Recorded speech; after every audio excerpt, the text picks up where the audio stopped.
Hi, everyone. So first, I want to thank Luca Federico for inviting me today.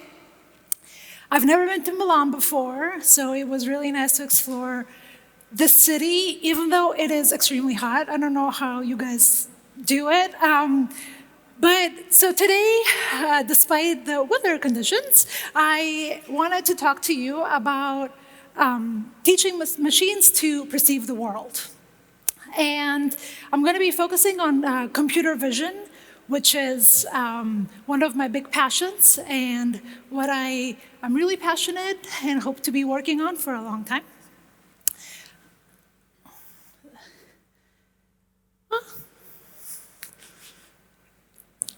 Okay, this is fantastic.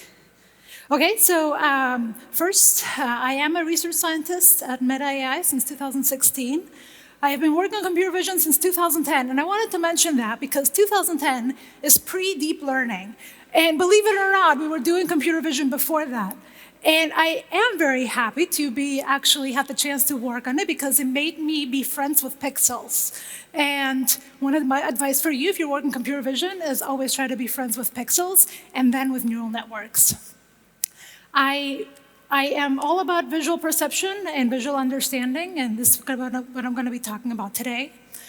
But apart from publishing papers, one of my big passions and joys is also publishing libraries and open sourcing libraries. And I've been very fortunate to open source Detectron and PyTorch 3D, which are all deep learning libraries that help and accelerate research in deep learning and computer vision. And I'm always happy to engage and answer any questions for those as well today. And of course, I'm originally from Greece, and I'm lucky to be spending my summers in that really beautiful island called Paros every summer. So if you haven't visited, please do. Okay, so why be passionate about computer vision? What is it about images and visual data that is so amazing? And the answer lies right here. Images are just powerful. I don't have to say anything about the images that I'm showing you right here. And without me describing them, you can already understand what they're all about. They describe amazing historical monuments. They describe great people and movements that have changed the history and civil rights. And they even show us new information that we didn't know and that would probably revolutionize what we know, not just about our world, but the galaxy overall. And sometimes, and maybe rarely, these images, these scatter of RGB colors on a 2D grid are so amazing that they cause emotions and they make us want to go out, pay money, and watch and stare at them and admire them for hours. And this ability that you all have in this room to interpret images is not only relevant for images that you might have seen before, it also is relevant for images that you've never seen before, like this image right here. I think we can all agree that none of you know these people. You've never been to this street corner, wherever that is.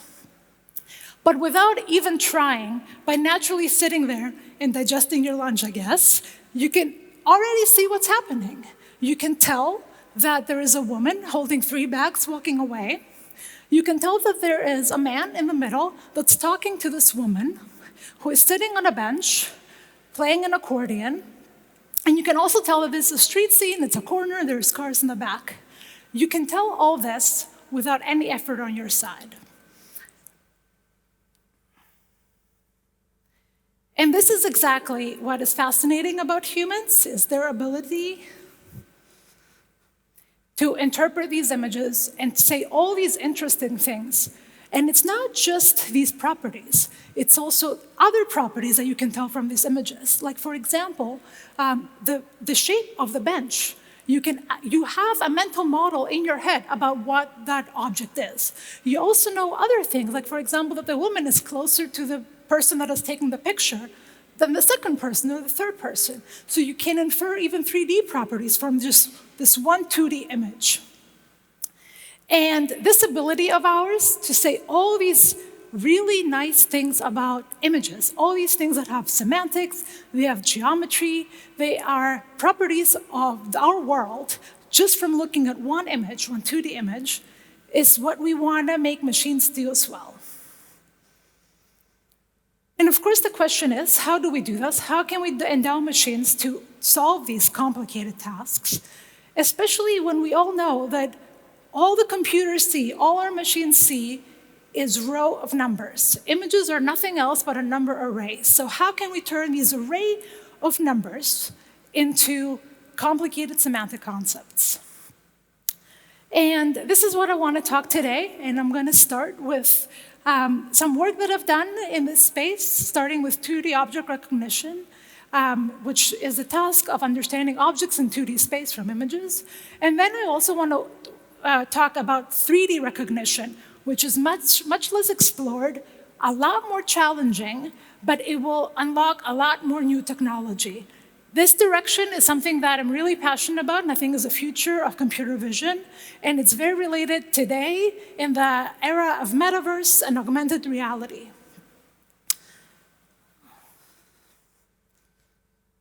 Great. So I'm going to start with 2D object understanding, where here the task is to take images, complex images of this world, of the world, images that people have taken on their vacation, their trips, their everyday life, boring images, exciting images, doesn't matter, and be able to analyze them and be able to detect the objects in them. And in this particular task, we care about understanding all the instances of the image, localizing them accurately with 2D silhouettes, and also naming what kind of object they are. And now this task is something that you can naturally do. And I want you to take a moment and actually admire your skill in being able to do that.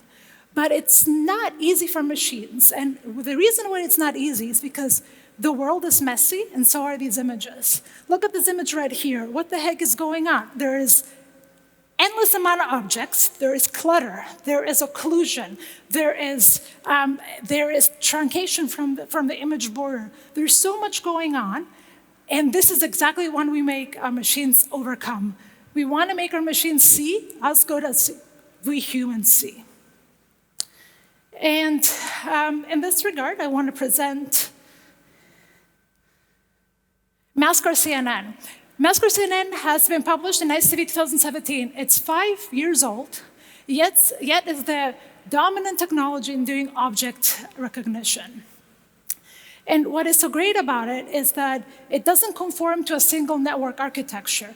It actually can adapt to any advances in neural networks, transformers, the next big thing. It doesn't matter. It can absorb it, and it can perform the same task. And this is why we call Maskr CNN a meta-architecture. Maskr CNN it has been great to see it work so well. It was awarded. But most importantly to me is that it powers a lot of applications at Meta right now. It's behind a lot of augmented reality work that we're working on. And it's actually run by millions of images uploaded by users every day. It's actually also used by other industry, self-driving car. I think Tesla is using something similar, exactly because they really need to ground. They really need to localize the object in the images. So I'm going to briefly describe what it does, only because it comes up throughout this talk today. So Maskr CNN can be seen as being as processing the image in two parts. The first part is the image processing part. So it takes in an image and embeds it with a backbone, with a neural network, and produces a feature map.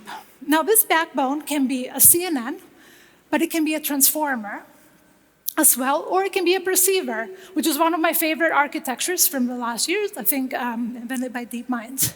So it's not specific to any particular network architecture.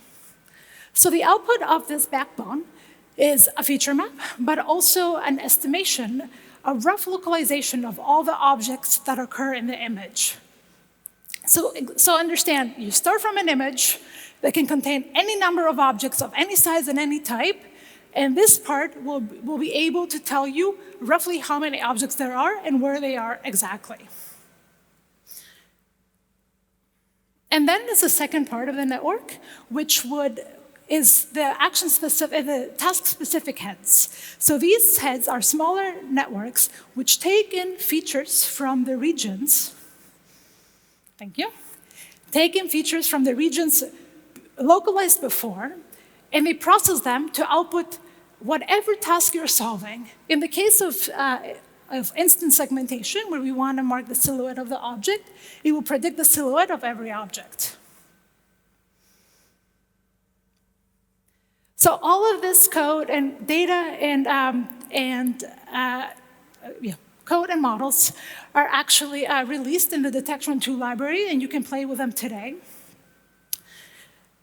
And this is exactly what we achieved through these models, is a way to interpret and recognize all the objects that we see in images. And the really nice thing about this architecture is that it cannot only solve one task. You can actually solve more tasks with it. For example, the task of human pose estimation, where the task here is that you want to detect key point landmarks, that is eyes, knees, shoulder, of all humans in an image. And the way that you do this is by just designing a new task-specific head and adding it in addition to your other task-specific heads that solve this task.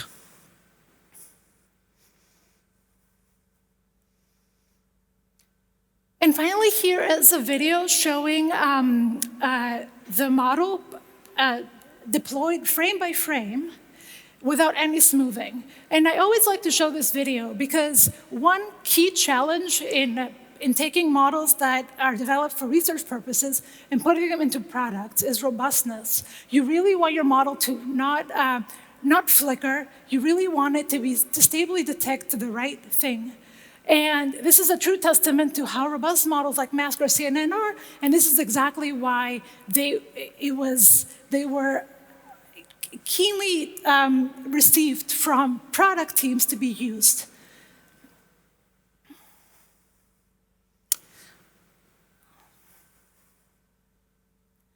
So certainly we have developed the technology to be able to recognize instances in images, in complex images, under all these sources of variation that are very challenging to overcome. But we want to do more. It's not just objects that we want to detect. We also want to be able to tell how they interact with each other. So how can we go from being able to localize and classify certain objects and images to being able to draw correlations between, being able to draw connections of how they interact? And we're going to do this in the form of associating subject objects with an interaction, with a verb. And of course, this is a much more complicated task because now you need to understand exactly which object is interacting with which other object, and also what is the interaction type. And of course, in the Mask, we're developing this on the heels of Mask or CNN. So we're going to design a model that's, again, a meta-architecture that starts by detecting the objects in the image just like Mask or CNN does. But we need to do more. We also need to build a spring model, a model that says, where is the object likely going to be given the appearance of the human that I have detected in the image?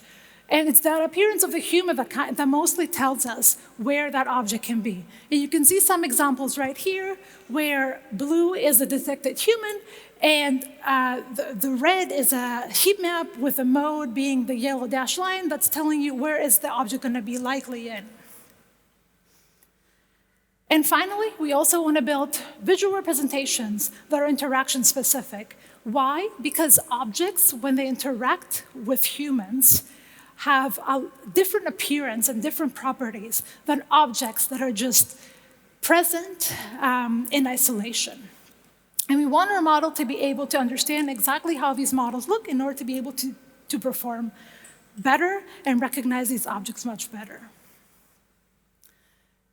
And the result, and I hope you can see that, is the ability to recognize interactions and localize the objects in a variety of interaction type and under very challenging conditions.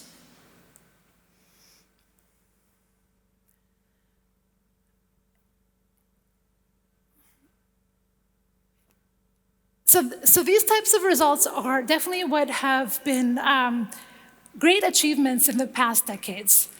From 2010 to 2020, where content understanding was what a lot of companies wanted because of the massive uploads of images in social network platforms, there was a huge need to be able to interpret these images in that form.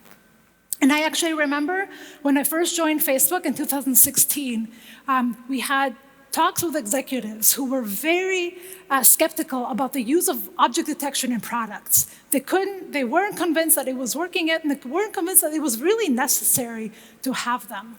And once these started rolling out, these results started coming out, they were immediately absorbed by products. And only in a matter of 4 years, we had products that were actively using them for all sorts of purposes, from understanding content violation of policies and what you upload, to understanding what are the kind of images that you might like, all based on understanding, interpreting images, objects, and also the content of videos and images the users uploaded.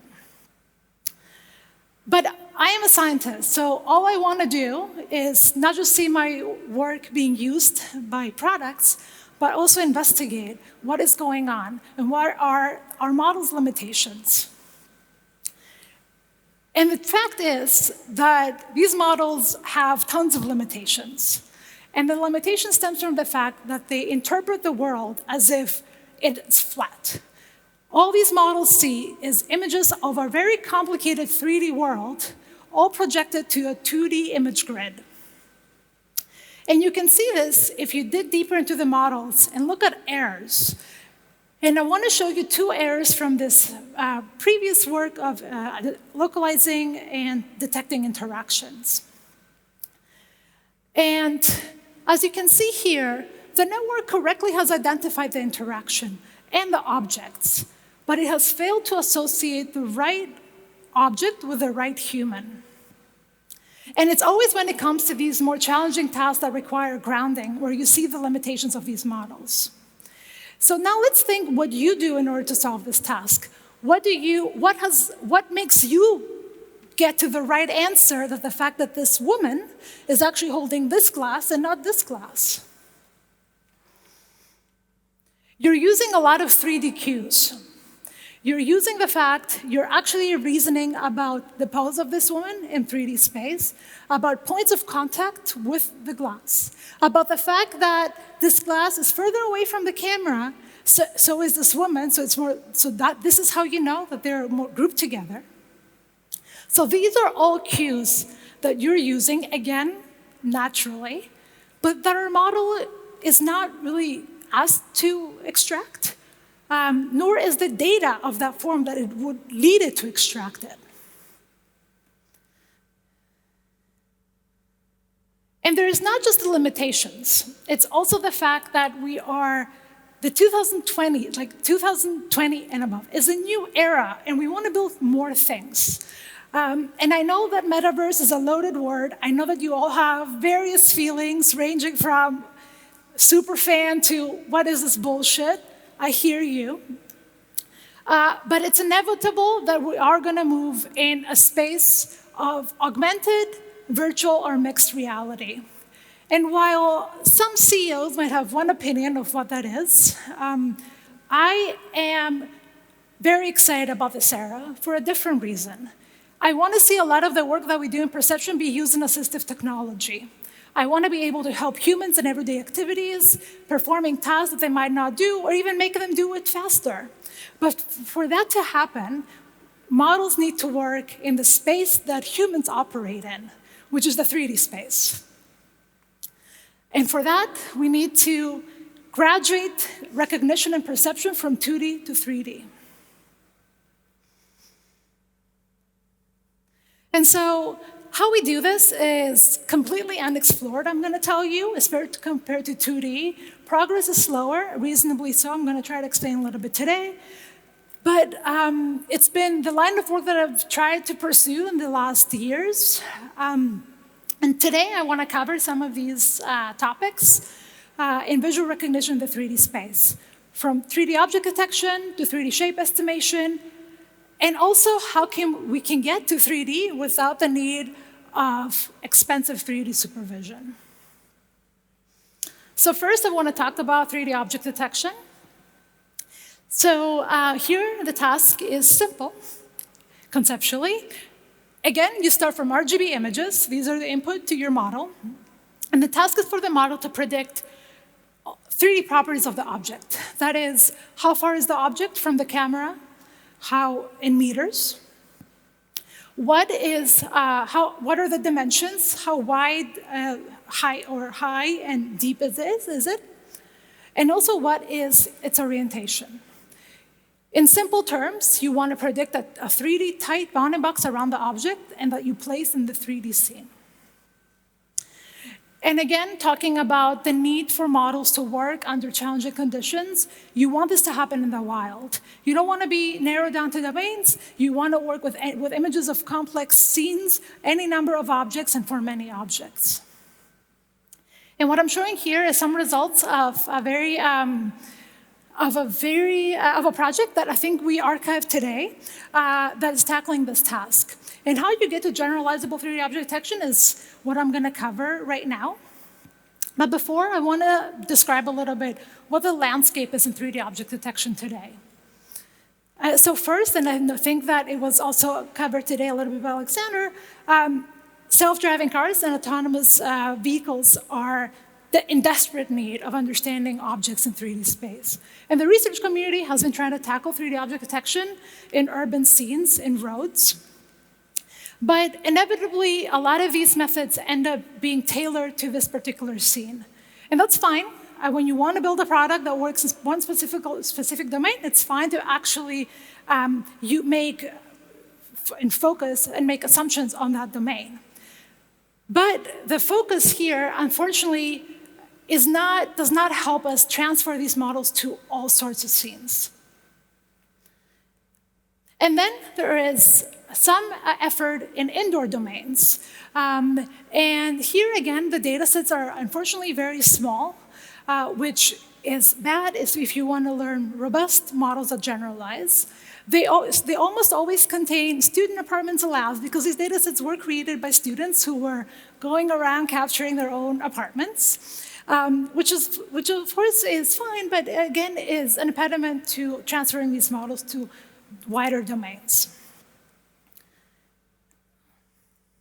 So instead, we wanted to be able to advance 3D object detection more in the wild scenarios. And here what I'm showing you is the model that I'll be describing shortly and how it works in captures from augmented reality glasses. So what you see here is a video captured by a person wearing Meta's AR glasses. Luigi, I think, has already given that image of what these glasses look like. And he's walking around his scene. And you can see that these images actually look very different than the internet images, the ones that you take with your phone and upload it, right? You have a lot of camera motion, which results from the fact that your head moves all around when you wear these naturally, and so the glasses capture. So you have motion blur. You also have a lot of very fast-moving frames, like from the scene. And I'm showing what the model does on such a challenging setting and how it's able to detect these 3D objects and place them in the 3D scene, all from frame-by-frame detection and without ever being trained on these augmented reality captures. To me, this is a true testament of how well a model has the capability of working when it's being applied to domains that it hasn't seen during training. And here are also some results on images from the web. These are images that we just downloaded randomly, and we ran our model through. Okay, so how are we able to actually do this? So we had to innovate, or try to innovate, I guess, in two fronts. The first one is the data set. So we had to create a bigger data set than all existing data sets out there in order to be able to feed and supervise our models with. And so we created this Omni3D benchmark that will be openly released, which contains over 230,000 images of more than 3 million object instances annotated with ground truth bounding boxes of 97 object categories. And the domains are wide. So you have indoor scene, you have outdoor scene. So it's not constrained and focused on one particular domain. This is a data set that's 20 times larger than existing 3D benchmarks. And it's actually comparable to 2D benchmarks, like the ones that I showed you in the first part of the talk, that advance 2D object understanding. And one key thing that you should have taken away from the talks today is that data matters. Large data, diverse data is the key to making a lot of these models work. And so on this data set, we designed a very simple, no bells and whistles 3D object detection model, which is general, state-of-the-art, simple and effective. But of course, the hope is that there's going to be more work and more push into making 3D object detection better.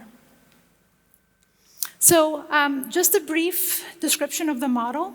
Again, it's very similar to mask or CNN, as in it takes an input image, it encodes it with a backbone network, creating a feature map. Regions of interest are detected, which localize all the objects in the image. You have a 2D object detection head whose role is to do 2D object detection, which means classify the object and mark a more accurate 2D box. And here comes the 3D detection part, where for every detected object, we want to be able to predict its 3D center, its dimensions, and its pose. So the output is a 3D box for that object, which during training is compared against its ground truth. And you do this for all the objects and train end-to-end. And the output is a scene with 3D objects placed in 3D space that explain the input image. So even though the model is simple, unfortunately training it involves some traps. And one trap here, and this is relevant for all 3D understanding, is the fact that the sensors and the variety of sensors matters. So when we want to build models that work generally and in the wild, that means that we have images that were captured with all sorts of sensors. I have a list of sensor images here, and you should be adding augmented reality glasses, you should be adding Quest. These are all potential sensors that are going to provide us data in the future. But with a great positive effect of having all these sensors that are being used to capture the data that we train on, come challenges. And the challenge is the fact that that means that you have many camera parameters, camera intrinsics.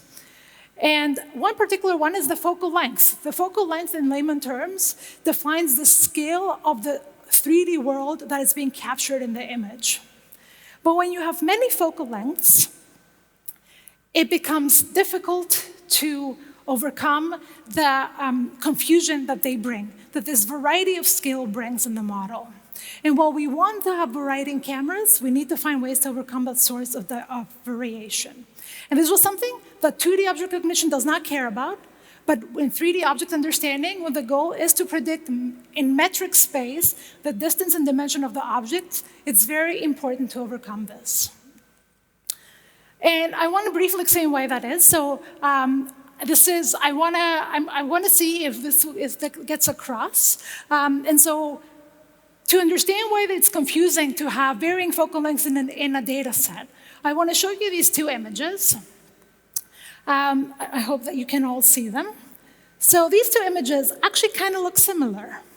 I believe, and I have actually run this test, if you embed them with a 2D object network, like an ImageNet classifier, they actually produce embeddings that are actually very close. And that makes sense. In 2D, they look quite similar.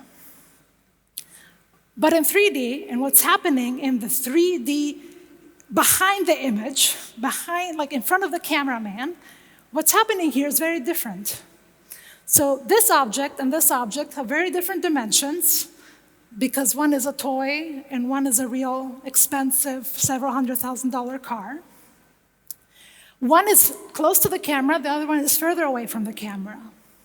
And so the reason why these two objects look the same on image plane, but are different in 3D, is because they were captured with a camera with different focal lengths. So this is exactly why it's challenging, and it's becoming a vital part of 3D object recognition, how to overcome this.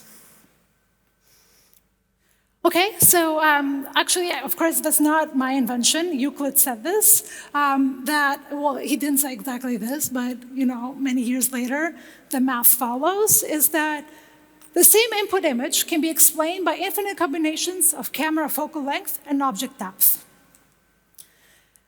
And part of our 3D object detection is to actually predict this object depth. And this is exactly the issue. So you have one input, the same input image here, that can be explained by two different scenes of the same object taken with two different focal lengths placed in two different depths. So how do we overcome this in our model, and how do we help our model be able to become invariant to the focal length? We do this by converting the world camera space into a virtual camera space. Effectively, what this does is that we transform all of our images and our 3D annotations in our data set. So by virtually pretending that they were captured with the same camera with the same intrinsics. And there's a simple mathematical formula that helps you do that, again, thanks to Euclid. And this puts all of our data set in,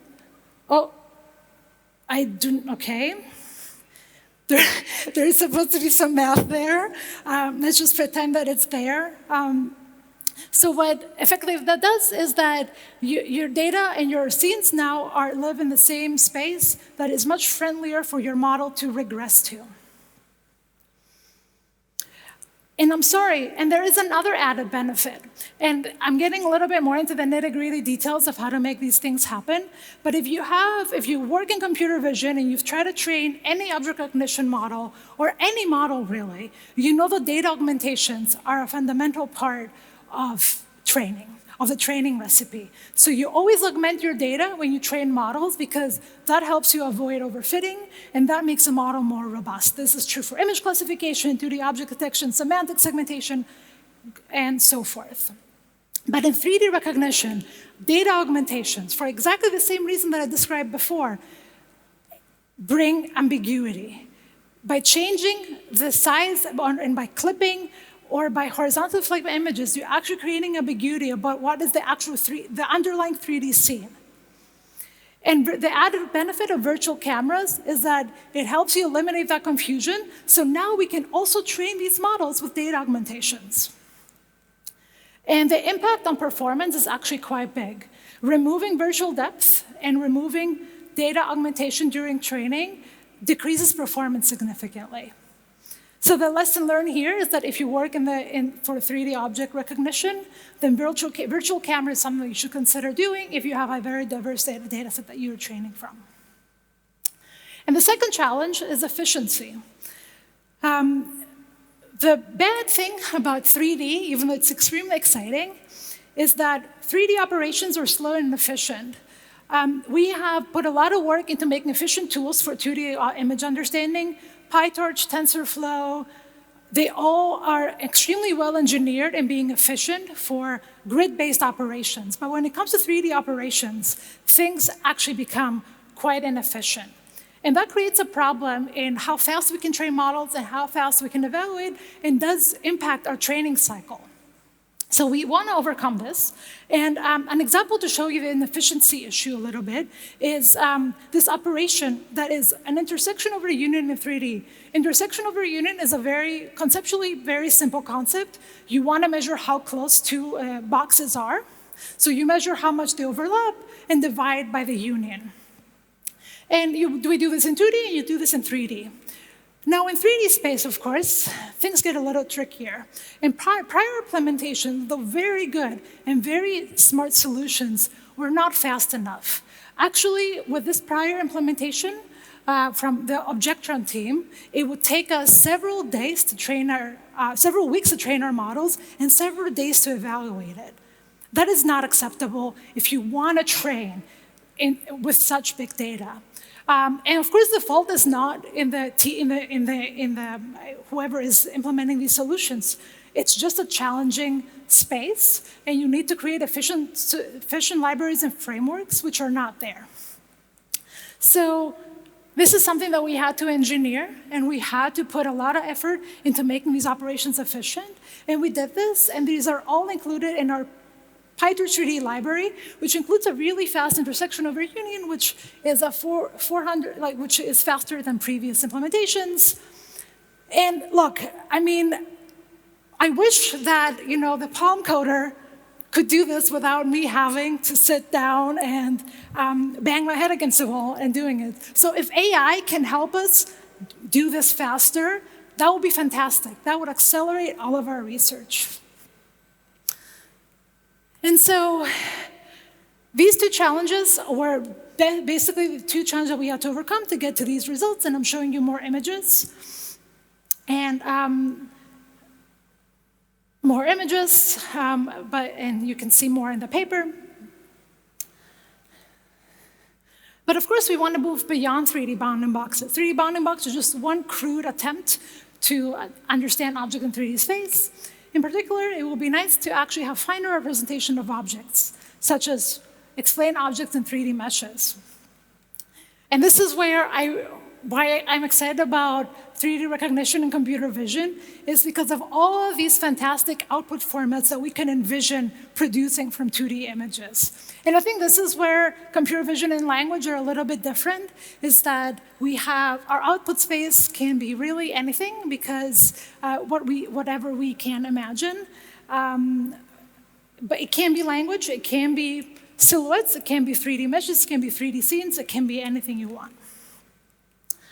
And so to tackle this task of image to shape, we tried to do this with this model called Measure CNN, which once again builds on Masker CNN because it involves object detection. So you start from an input image, and you want to detect your object in the 2D space. And again, you want to do more. So you're going to add more task-specific heads. The first one is a voxel head, which will try to produce a voxel representation of the object. And voxels are great because you can capture all these different topologies, like the holes in the objects, their details. They're just a 3D grid. But you want to do more. You want to go to meshes, which are finer structures.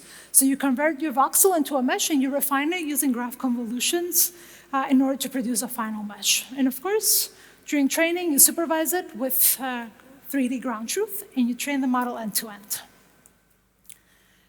And such methods and such models have been widely used for all sorts of tasks. And I like this one from a recent CVPR paper that I did not author, but this was a collaboration between Amazon and UC Berkeley, where they wanted to lift product images from Amazon to 3D meshes.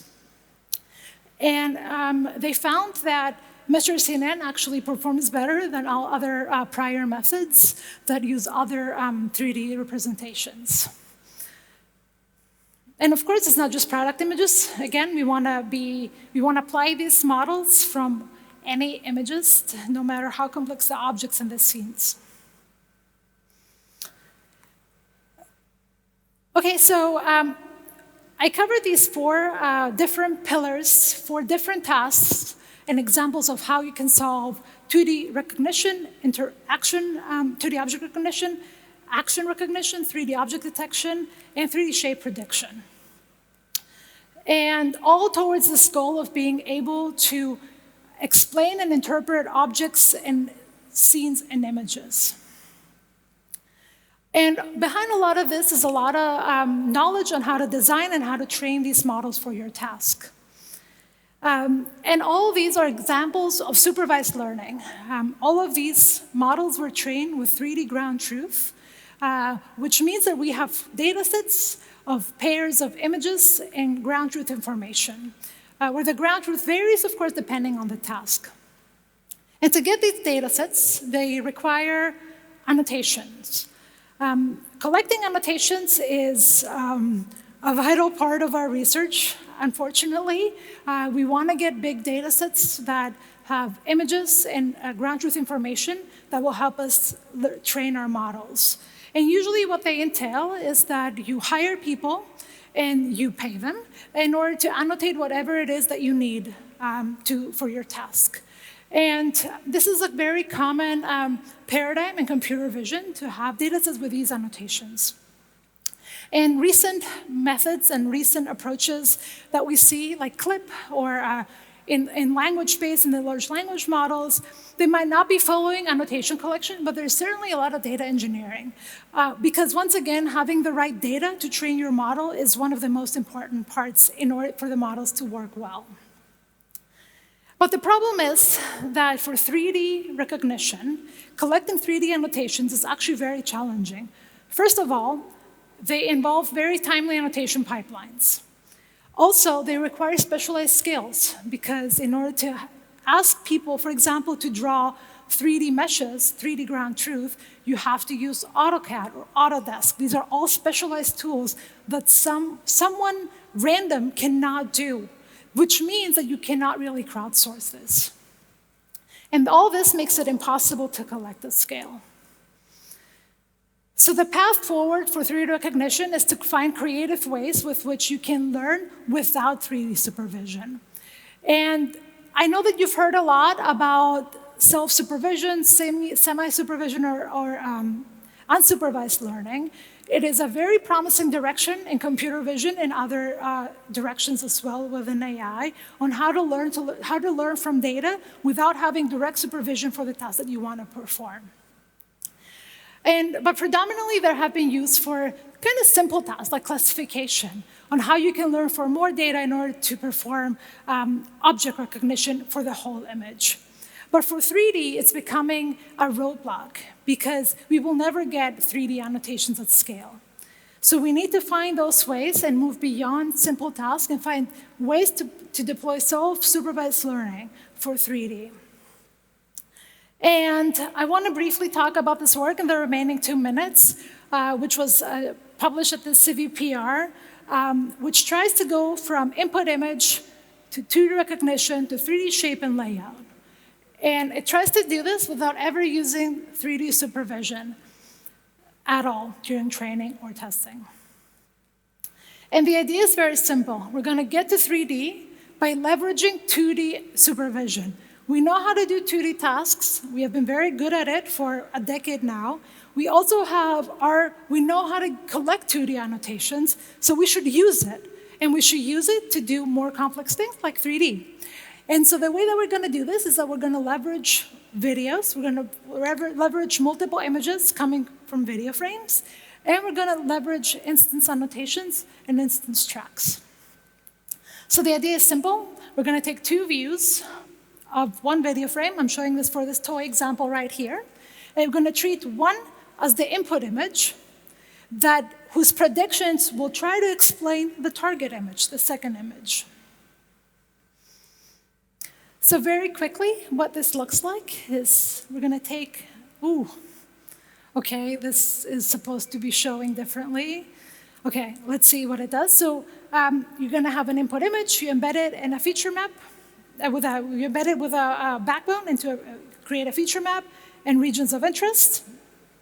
And then for each region of interest of each object, you're going to predict its 2D properties, as well as its shape and its distance from the camera. And you do this for all the objects, and this creates your 3D scene. Now remember, we don't have 3D ground truth, so we can't supervise the output. So what we will do is that we will render the scene from a different viewpoint, and we will try to compare the output of the rendered view to the target view. And we're going to try a training time to bring those together. So during training, all I assume is that I have 2D ground truth on the 2D images. This 2D ground truth can come from either having people annotate it or using pseudo-ground truth from a model like Mask or CNN.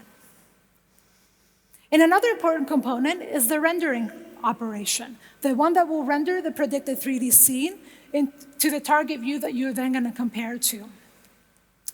And I'm sure that most of you are aware about rendering. You see it every day when you play video games, you watch movies. Rendering is part of all of those things. And rendering, what it does is that it takes a 3D scene and it projects it to a 2D image.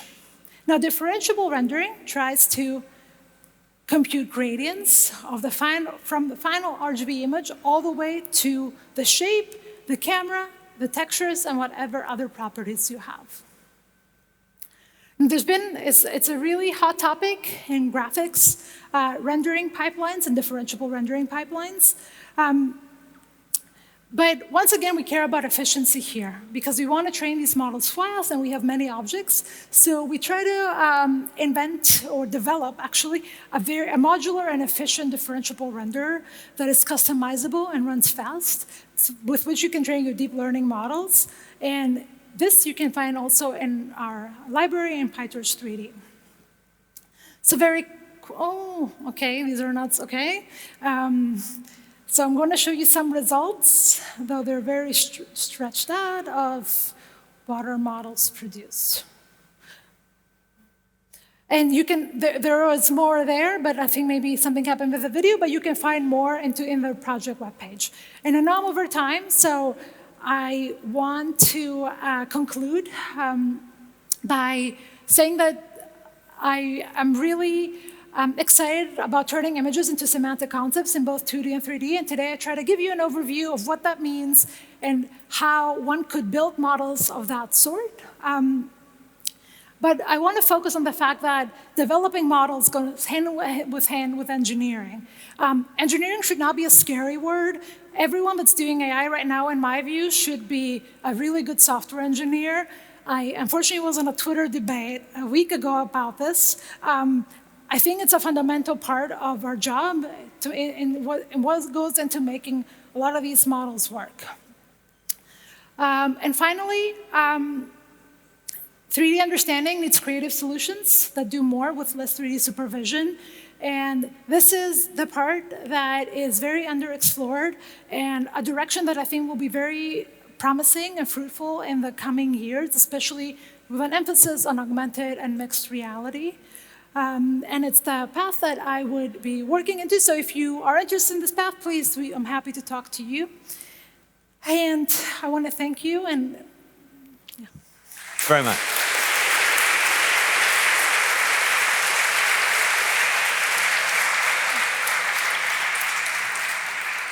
Thank you, Georgia. Honestly, that really was fascinating.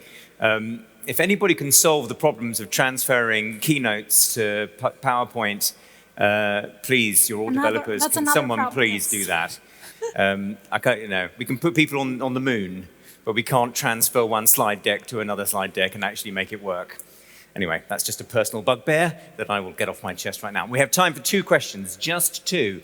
Who would like to ask a question? Yes, madam, right here. Okay, I hope it works. First of all, thank you for the great talk. It was so inspiring. And what I wanted to ask you, you mentioned that at one point you reconstruct from image and from different point of views you reconstruct scenery. So I wanted to ask what backbone has been used for this 3D reconstruction task. And also like a more general question, what's your opinion on some novel approaches, for example, NERF and so on, like using neural radiant fields for representing complex 3D objects? Yeah, cool. Sounds good. I want to talk about NERF later on, actually, remember our panel, but by all means address the question. Yeah, let me. So, so the backbones that we used in a lot of these papers are a mix. So we are experimenting with both CNNs, which are old, but also transformer architectures. And I want to make an asterisk here and say that we're still in the process of trying to adjust transformer architectures for a lot of 3D recognition tasks. It's not, I think transformers are the future, especially for 3D, because attention is definitely, and context through attention is definitely a key part of making a lot of these models work. And I didn't cover the details, but if you read in our papers, you'll see how we are able to incorporate context and how to make that work. So we're actively exploring both of these architectures. But we're not, I do believe that transformers do improve performance, but it's not a break or make situation. And then regarding NERF, I mean, I think that's a great panel question. at the end of the day, whether you want to use implicit representation or explicit, and whether depends on the task that you're solving and what data you have. In my view, and this might be maybe a take that we can discuss in the panel, implicit representations are fantastic if you have a great coverage of the scene, where you don't need a lot of prior inductive biases into the 3D representations.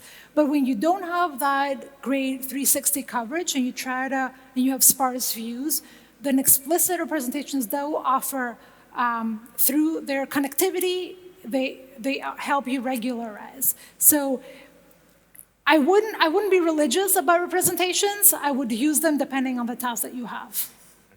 Okay. One more question. Yes, sir. Hi, thank you for your talk. Your work is really inspiring. I read your paper about unsupervised shape and layout that you described at the end. And in the paper limitation section, you mentioned that one future work is to handle dynamic scenes and moving objects. I just want to get your insight on how do you think we can do that? Like, what are good ways of handling moving objects in scenes and predicting their shapes and layouts? Yeah, absolutely. I mean, I can shortly maybe give you, but maybe we should talk later too. Absolutely. Okay, great. Thank you. You could look at dynamic objects can be seen on another property of the scene where you're trying to predict also the flow of the object. So you could append that information as well. The problem once there is data. Do we have the right data sets in order to tackle this problem? And I think now, with captures from augmented reality glasses that walk around, objects move all the way, and we have all these video streams, that could be a fantastic setup for this.